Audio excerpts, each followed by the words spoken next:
failing to respond to trace requests, refusing to permit ATF to conduct inspections, or transferring firearms to persons who are prohibited from owning them.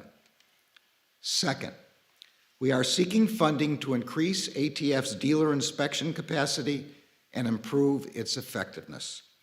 ATF has very limited inspection resources.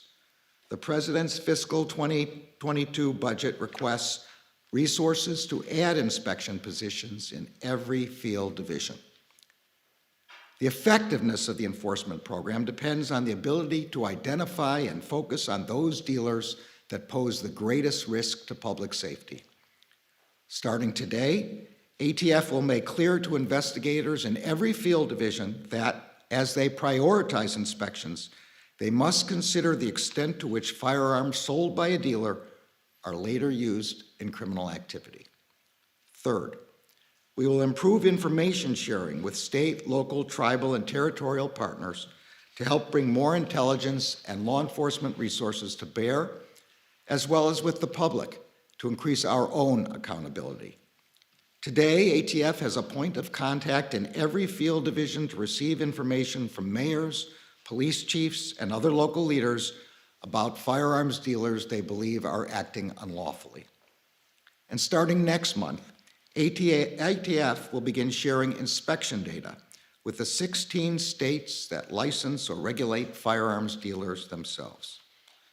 Also beginning next month, ATF will publicly post information about inspection frequency and outcomes disaggregated by field division, providing for enhanced transparency and accountability. Fourth, we are launching a concerted effort to crack down on gun traffickers. Yesterday, the department announced that it will establish 5 new cross-jurisdictional law enforcement strike forces within the next 30 days. The strike forces will focus on addressing significant firearms trafficking corridors that fuel violence in New York, Chicago, Los Angeles, the San Francisco Bay Area, and Washington, D.C., as well as in cities and towns along the way. The Justice Department's violent crime reduction strategy and our initiatives to stem the rising tide of illegal guns will save lives. But these steps alone will not solve the problem of violent crime. Success depends on all of us joining together, those of you in this room, the many like you across the country who are working to keep their communities safe, and the people of our communities themselves. I would now like to introduce President Biden, who has emphasized the importance of this issue and who has my gratitude for gathering us together today. Thank you. Thank you, General. Let me, before I begin, thank the participants in our roundtable today. 2 mayors, 3 mayors, chiefs of police, attorneys general, and community organizers are doing significant work in bringing down violent crime in their communities. There is no one answer fits everything, and it's about being engaged and multiple organizations being engaged. So I want to thank you for the time you spent with us today. And I warned you I'm coming back at you again for more information. And we just met, as I said, with a bipartisan group of mayors, law enforcement, and community leaders. And we discussed a comprehensive strategy that I'm releasing today to combat the epidemic of gun violence and other violent crime that we've been seeing in our country for far too long, that has spiked since the start of the pandemic over a year ago. Crime historically rises during the summer, and as we emerge from this pandemic, with the country opening back up again, the traditional summer spike may even be more pronounced than it usually would be. For folks at home, here's what you need to know. I've been at this a long time, and there are things we know that work that reduce gun violence and violent crime, and things that we don't know about. But things we know about, background checks for purchasing a firearm are important. Ban on assault weapons and high-capacity magazines No one needs to have a weapon that can fire over 30, 40, 50, even up to 100 rounds, unless you think the deer are wearing Kevlar vests or something. Community policing and programs that keep neighborhoods safe and keep folks out of trouble. These efforts work, they save lives. But over time, these policies were gutted and are woefully underfunded. In our conversation today, we talked about our strategy to supercharge what works while we continue to push the Congress to act on sensible gun violence legislation. First, we discussed cracking down, as you heard from the Attorney General, on rogue gun dealers. We know that if there is a strict enforcement of background checks, then fewer guns get into the hands of criminals. Background checks have thus far kept more than 3 million guns out of the hands of felons, convicted felons, fugitive, domestic abusers, and others prohibited from being able to purchase a gun. And there's still too many loopholes in that system. And today, enough rogue gun dealers feel like they can get away with selling guns to people who aren't legally allowed to own them. And I might add, the Second Amendment from the day it was passed limited the type of people who could own a gun and what type of weapon you could own. You couldn't buy a cannon. Those who say the blood of patriots, and all the stuff about how we're going to have to move against the government. Well, the tree of liberty is not water with the blood of patriots. What's happened is that there never been, if you want to think you need to have weapons to take on the government, you need F-15s and maybe some nuclear weapons. The point is that there's always been the ability to rationally limit the type of weapon that can be owned and who can own it. The last time we had data on this issue of who was purchasing guns was more than 20 years ago. 5% of gun dealers, turns out, in the study we did, showed that 90% of illegal guns were found at the crime scenes sold by 5% of gun dealers. 5% sold 90% of the guns found at crime scenes. And these merchants of death are breaking the law for profit. They're selling guns that are killing innocent people. It's wrong, it's unacceptable. As the Attorney General said, we're going to crack down on those gun dealers and the violent criminals they knowingly arm. In April, I announced that the Justice Department is going to be issuing an annual report on gun trafficking so we can update that data. Today, the department is announcing, as I just did, a major crackdown on stem the flow of guns used to commit violent crimes. It's zero tolerance for gun dealers who willfully violate key existing laws and regulations. Let me repeat, zero tolerance. If you willfully sell a gun to someone who's prohibited from possessing it, if you willfully fail to run a background check, if you willfully falsify a record, if you willfully fail to cooperate with the tracing requests or inspections, my message to you is this: we'll find you and we will seek your license to sell guns. We'll make sure you can't sell death and mayhem on our streets. It's an outrage. It has to end, and we'll end it, period. Second, we discussed disrupting illegal gun trafficking. Now, the gun lobby wants you to believe that cities that are had the toughest gun laws still have the highest rates of gun violence, as was pointed out by the group we had today in our roundtable. The violence is, so they argue, why do you need those gun laws if they don't work in cities that have tough laws? Don't believe it. Here's the truth. Today's conversation with Mayor Scott of Baltimore, for example, echoed what we know to be the case and hear from mayors all across the country. Mayors have the power to help shape and enforce the laws in their cities, but they can't control the laws in neighboring cities and states, even though the gun legally bought there often ends up in their streets. Mayor Scott says that 80% of the guns in Baltimore were acquired outside the city. Outside the city. There's little he can do about that. So we have to act. As part of our strategy, the Justice Department is creating 5 new strike forces to crack down on illegal gun trafficking in the corridors supplying weapons to cities like New York, Chicago, Los Angeles, Washington, D.C., and the Bay Area. With these strike forces, local and federal law enforcement and prosecutors are going to be able to better coordinate the prosecution of illegal gun trafficking across city and state lines. So, illegal guns sold from the back door of a gun shop in Virginia don't end up in a murder scene in Baltimore.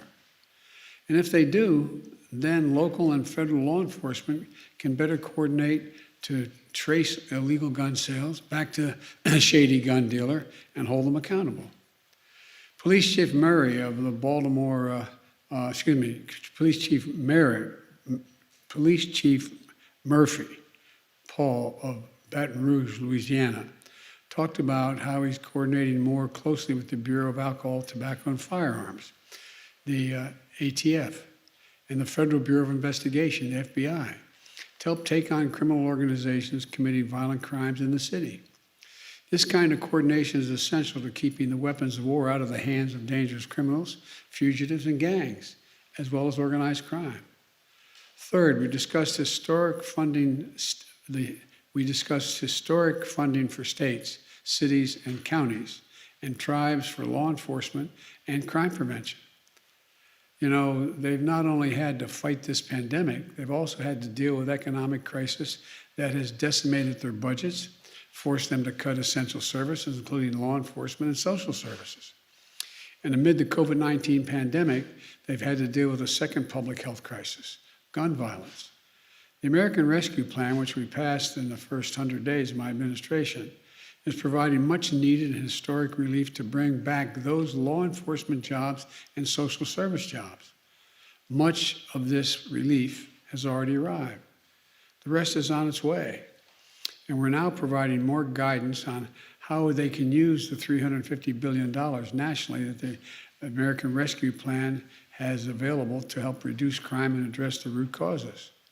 For example, cities experiencing an increase in gun violence are able to use the American Rescue Plan dollars to hire police officers needed for community policing and to pay their overtime.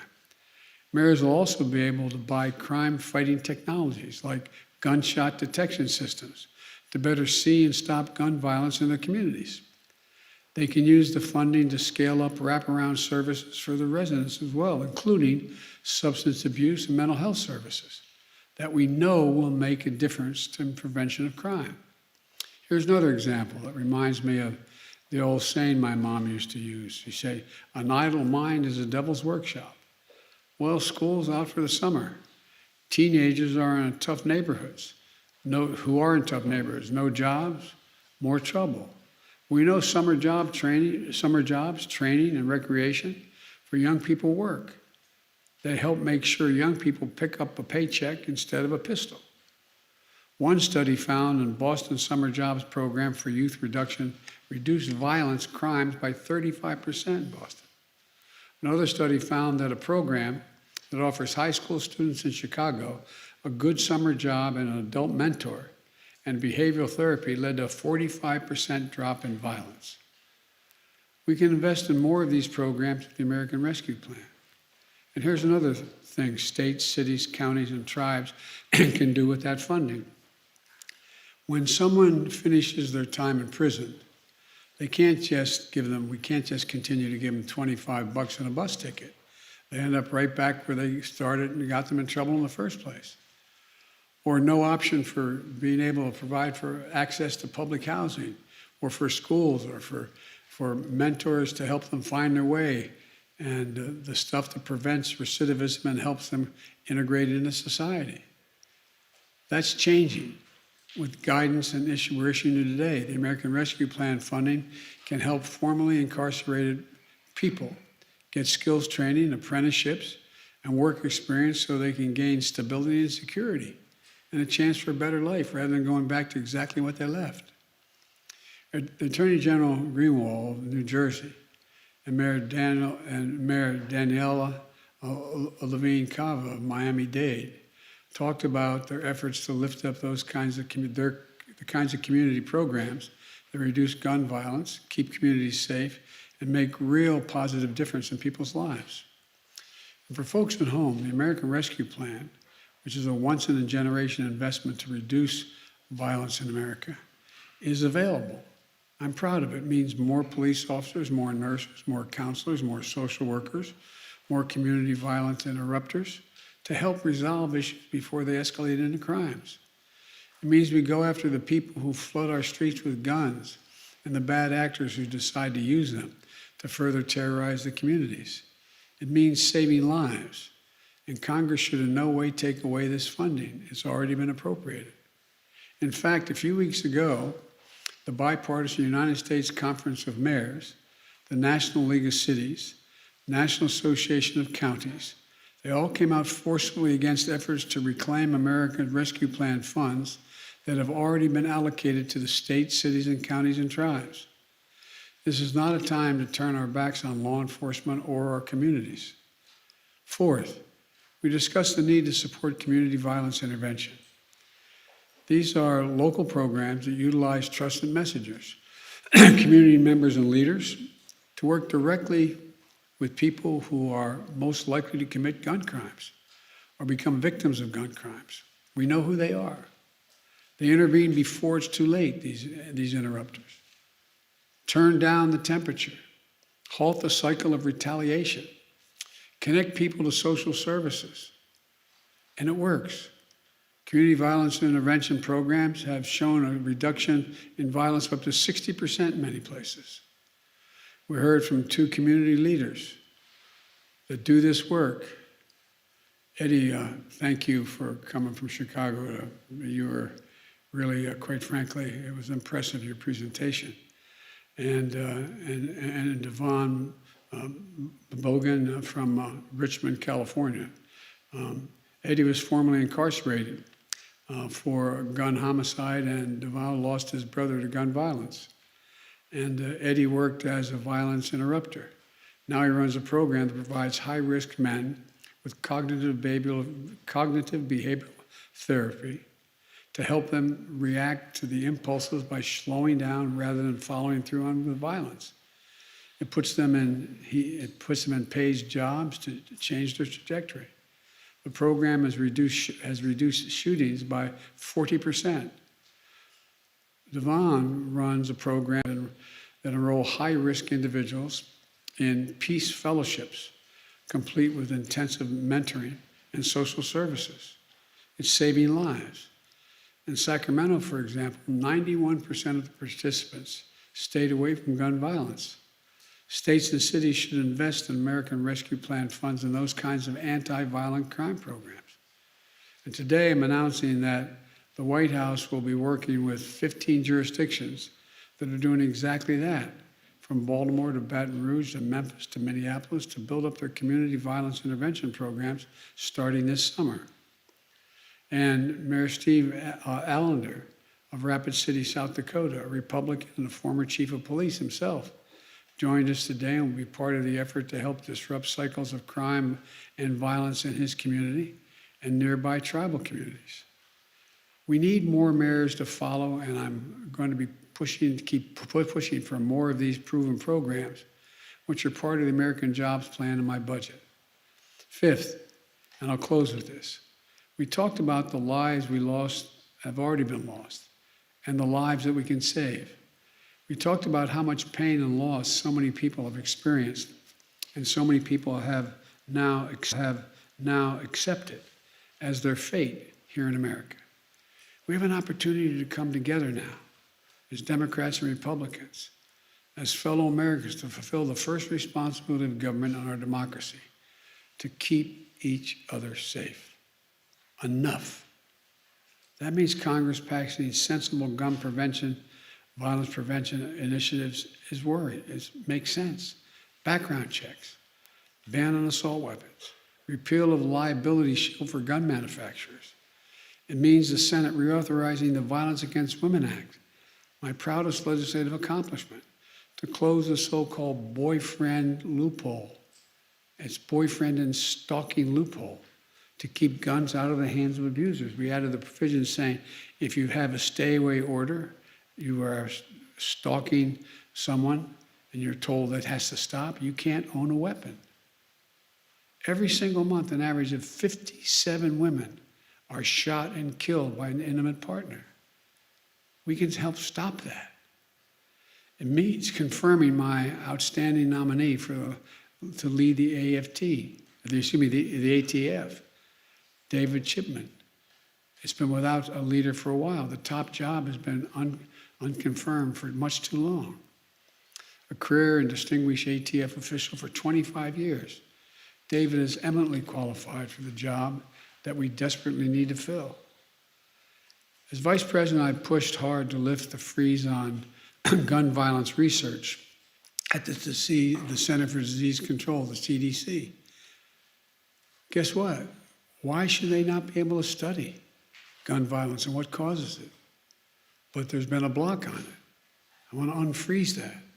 As president, my budget doubles funding for the gun violence research at the CDC and the National Institutes of Health, the NIH, to study gun violence as a public health threat that it is. And while we keep pushing there, Vice President Harris and I also, and our entire administration, will continue taking action where we can. Let's stop the proliferation of ghost guns, as we announced back in April with the Attorney General. We need to support the development of smart gun technologies. This doesn't affect responsible gun owners or Second Amendment rights. It helps keep guns out of the hands of people who shouldn't have them in the first place, from a child who accidentally picks it up to a burglar or a violent criminal trying to steal it and use it. We need to keep building on the gun violence and crime prevention strategy we're laying out today. Folks, this shouldn't be a red or blue issue. It's an American issue. We're not changing the Constitution. We're enforcing it, being reasonable. We're taking on the bad actors doing bad and dangerous things in our communities and to our country. Talk to most responsible gun owners and hunters. They'll tell you there's no possible justification for having 100 rounds in a magazine of a gun. Like I've said before, what do you think? The deer wearing Kevlar vest? Responsible gun owners will tell you that there are too many people today who are able to buy a gun but shouldn't be able to buy a gun. And these kinds of reasonable reforms have overwhelming support from American people, including gun owners. The bottom line is this: let's show the world and show ourselves that democracy works, that we can come together as one nation. We can do this and save lives. So thank you. God bless you all, and may God protect our troops. And again, I thank you all for participating. But the bad news for you all is I'm coming back. I need your continued help. So thank you very, very much. In general, thank you. Mr. Appreciate President, it. are you still holding out hope that Congress can pass another assault weapons ban? I never give up hope. How do you feel about the bipartisan infrastructure deal that's been released? I'll tell you that when I get the final numbers tonight. Mr. President, what do you feel is the most effective thing that government can do to change the mindset of those who feel compelled to pull the triggers of these guns? By being engaged in a whole range of programs we talked today, everything from mental health programs to engaging people early on and letting them know there's other options. Making sure that when a child is young, they have access to real education. They get started off on the right foot. Making sure that when someone gets out of prison, they're not denied public housing. They don't have to go back under the bridge where they're living before, that they're able to get help for health care, et cetera. And re-engaging them in the neighborhood, giving them some hope, some opportunity. And in the meantime, making sure that those folks who are taking advantage of them by taking advantage of their situation are in fact held accountable. Thank you all so How much much. of a care of the voting rights bill? Do you think it's time to reform the filibuster? I think it's time to pass the voting rights.